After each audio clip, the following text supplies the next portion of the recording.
Au nom du Père, du Fils et du Saint-Esprit. Amen. Grande joie d'être là avec toi en ce lundi 4 mars.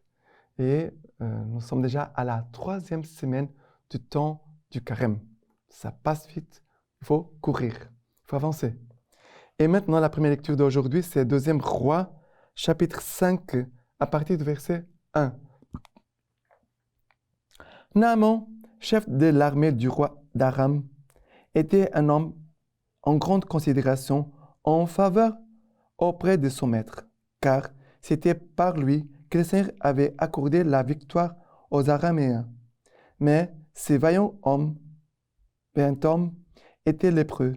Or les Araméens, sortis en razzia, avaient enlevé du territoire d'Israël une petite fille qui était entrée au service de la femme de Naaman.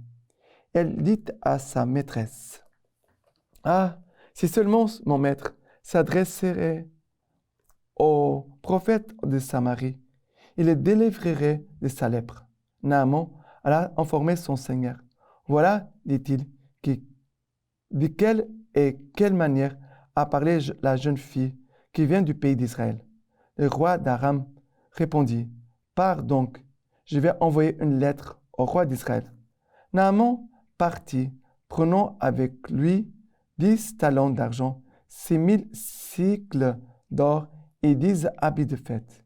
Il présenta au roi d'Israël la lettre ainsi conçue.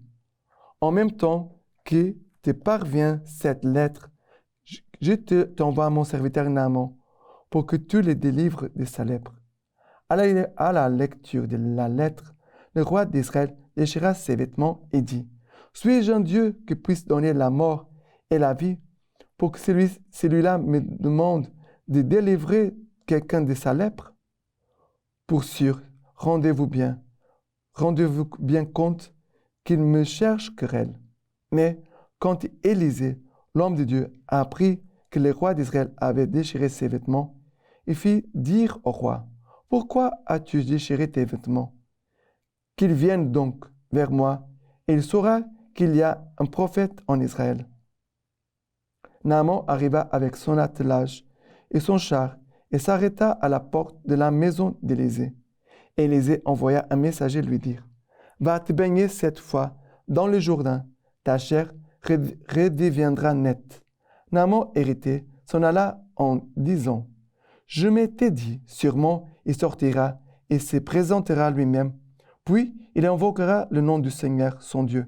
Il agitera la maison sur l'endroit malade et délivrera la partie lépreuse. Est-ce que les fleuves de Damas, l'Abana et le Parpar ne veulent pas mieux que toutes les eaux d'Israël? Ne pourrais-je pas m'y baigner pour être purifié? » Il tourna bride et partit en colère. Mais ses serviteurs s'approchèrent et s'adressèrent à lui en ces termes: « Mon père, si le prophète t'avait prescrit quelque chose de difficile, ne l'aurais-tu pas fait? Combien plus, lorsqu'il te dit: baigne-toi et tu seras purifié? » Il descendit donc et se plongea cette fois dans le Jourdain, selon la parole de l'homme de Dieu. Sa chair redevient comme la chair d'un petit enfant. Il était purifié. Il revint chez l'homme de Dieu avec toute son escorte. Il entra, se présenta devant lui et dit: « Oui, je sais désormais qu'il n'y a pas de Dieu par toute la terre, sauf en Israël. » Et c'est très beau de voir ces passages de purification. Hier, on parlait que Jésus vient purifier le temple, Jésus veut aussi purifier nos âmes. Et aussi, on continue dans la même direction, la purification. Naaman va se baigner cette fois dans le Jourdain. Le Jourdain, c'est le fleuve où Jésus a été baptisé. Mais ça veut dire que ici, l'Église veut nous faire rappeler la grâce du baptême, de notre baptême, et aussi préparer l'Église, les catéchumènes, parce que eux, ils se préparent pour le baptême à la veille pascale. Et le chemin de carême, c'est un temps, le dernier temps de préparation pour le baptême de nos frères et sœurs qui seront baptisés. Alors, il y a la dimension baptismale, mais pour nous aussi la dimension de purification. En fait, le baptême, c'est une purification de notre âme, de tous nos péchés. C'est comme on revenait à l'état d'un petit bébé. D'accord? Mais cet homme a reçu la grâce à cause de la voix de ses serviteurs. Seigneur, parce qu'il ne voulait pas aller dans le Jourdain, Naaman. Il était révolté. Mais à cause de la voix des petits serviteurs, on va le faire. S'il a demandé de faire quelque chose de simple, on y va, on va le faire. Ça ne coûte rien.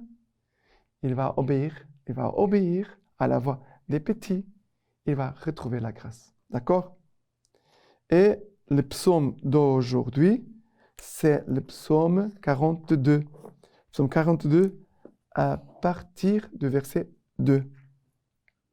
Comme languit une biche après les eaux vives, ainsi languit mon âme vers toi, mon Dieu.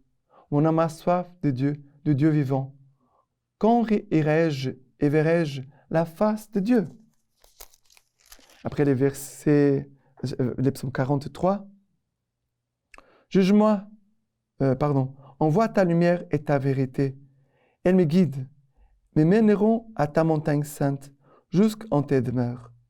Et j'irai vers l'autel du Seigneur, jusqu'au Dieu de ma joie. J'exulterai, je rendrai grâce sur la harpe, Dieu, mon Dieu. Mais ici, il nous dit, envoie ta lumière et ta vérité. Elle me guide. C'est un chemin de purification. Et après, il dit, j'irai vers l'autel du Seigneur, jusqu'au Dieu de ma joie. Devant l'autel aussi, le moment aussi d'être purifié. Car le corps et le sang du Christ nous purifie de tous nos péchés. Les sacrifices du Christ nous purifient de tous nos péchés. Dieu veut vraiment rétablir sa présence de sainteté en nous. Et l'évangile d'aujourd'hui, c'est l'évangile de Luc, chapitre 4, à partir du verset 24. Et il dit, « En vérité, je vous l'ai dit, aucun prophète n'est bien reçu dans sa patrie.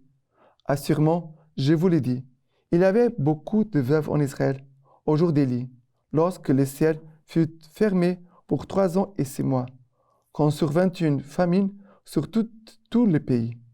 Et ce n'est à aucune d'elles qui fut envoyé Élie, mais bien à une veuve de Sarepta au pays de Sidon.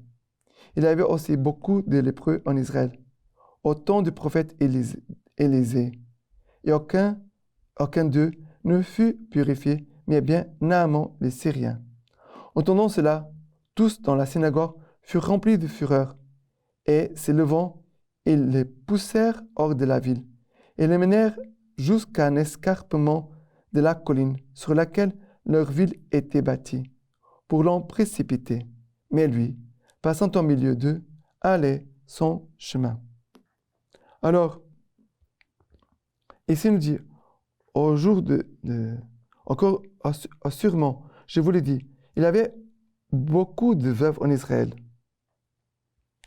Et Élie va être envoyé vers une étrangère. Et après, il nous a dit, une part là aussi, il y avait aussi beaucoup de lépreux en Israël au temps du prophète Élisée, mais c'est un homme, le Syrien, un étranger aussi, que la grâce est arrivée. Ça veut dire que pour Jésus, il n'a pas de limite.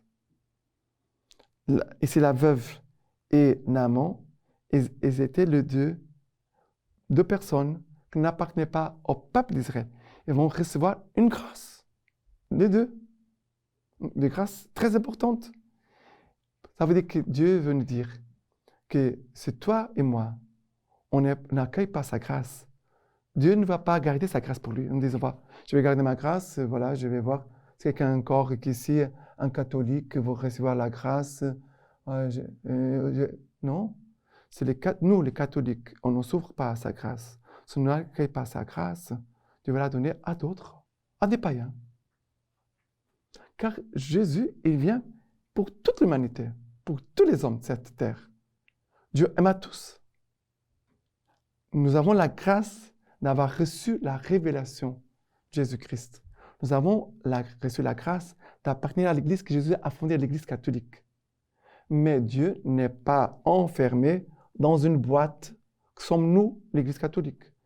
Dieu dépense ses grâces partout sur la terre. C'est pour cela que nous devons prier pour la conversion des païens, pour la conversion des personnes qui ne sont pas catholiques. Nous devons prier pour eux, pour que la grâce, un jour, puisse entrer dans leur cœur. D'accord? Et la lecture patristique d'aujourd'hui de Saint Basile nous a dit ceci. Où est la vraie gloire? Où est la vraie gloire et en quoi l'homme est-il vraiment grand? Le prophète répond, celui qui veut se glorifier trouvera sa gloire s'il reconnaît et comprend que je suis le Seigneur. Voilà quelle est la noblesse de l'homme. Voilà quelle est sa gloire et sa grandeur. Connaître vraiment ce qui est grand et s'y unir et rechercher sa gloire dans la gloire de Dieu. L'apôtre dit en effet, c'est lui qui se glorifie dans le Seigneur. Après avoir dit, le Christ a été envoyé pour être notre sagesse, pour être notre justice, notre sanctification, notre rédemption. Maintenant, je vous laisse la bénédiction par les mains toutes pures de la Vierge Marie. Dieu Tout-Puissant vous bénisse et vous garde, le Père, le Fils, le Saint-Esprit. Amen.